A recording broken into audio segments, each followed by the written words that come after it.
a farmer from Toledo known as Uncle Simón, discovered in the 1930s a marble sarcophagus in the middle of his field. He was not the first.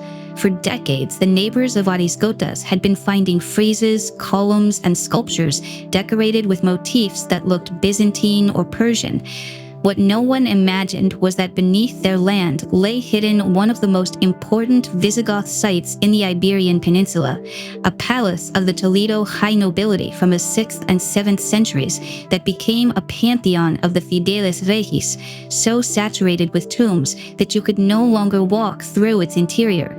Today we will discover how a prestigious building ended up becoming a medieval mosque before its final ruin.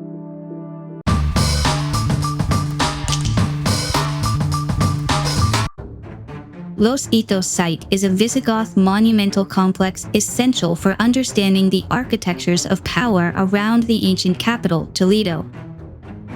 It is an area rich in big game hunting and strategically located along the road that connected Toledo with Cordoba.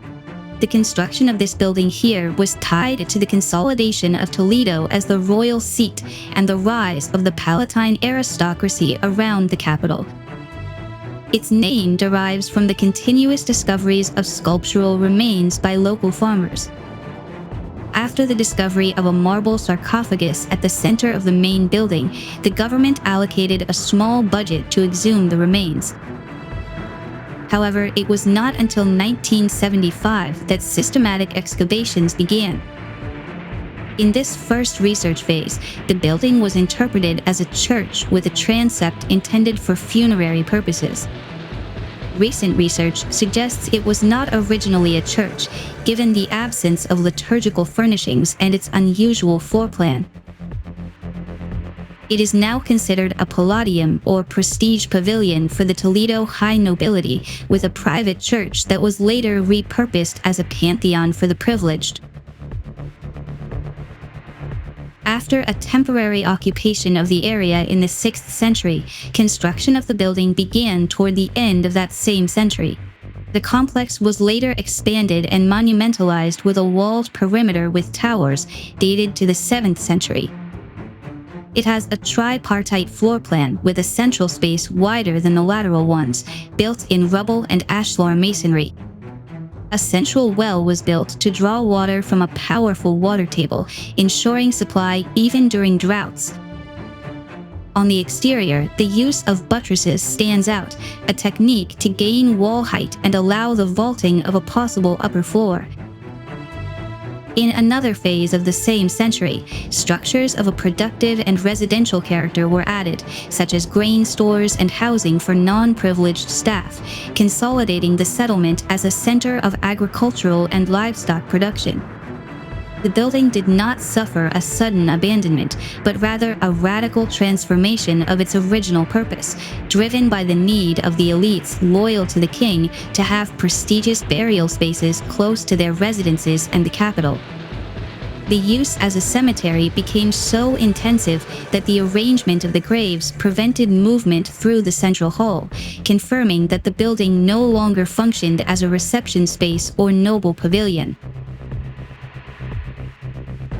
The grandeur of the architectural elements is confirmed by around 100 pieces of decorative sculpture that may date back to the 6th century, friezes decorated with geometric motifs and vegetal scrolls with forked stems, and even scalloped tondos or clippii, recessed circular ornaments, linked to prestigious Toledo workshops and showing parallels with Sasanian or Byzantine motifs. A large number of cyma moldings, S-shaped profiles, imposts, and small columns have also been recorded, demonstrating the wealth of the original building. Beneath the opus signinum floor of the central room, the white limestone sarcophagus was found, surrounded by other graves with stone slabs. A fragmented inscription was also found, used as fill material, dating to the second half of the 7th century, which mentions the erection of a church by an unknown figure. Although researchers do not offer an exact date for the complete abandonment of Los Hitos, they place the decline of these monastic and palatial complexes in the Toledo area from the Islamic conquest of the 8th century. The system of great villas and prestige pavilions, the villas, that dominated the Toledo landscape was sustained by the political structure of the Visigoth kingdom. With the arrival of the Muslims and the disappearance of the Visigoth court, these buildings lost their political and economic purpose, ending in many cases converted into fortifications or farmsteads before their final ruin. In the case of Los Hitos, although part of their structures were reoccupied and subdivided in the 10th and 11th centuries, with the church even being converted into a mosque, the complex was definitively abandoned. Los Hitos shows us how quickly a symbol of power can become a ruin. Not because it was conquered, but because the political system that gave it meaning ceased to exist. The Knights Templar learned the same lesson centuries later. One of the most powerful military orders in Christendom dissolved in a matter of years.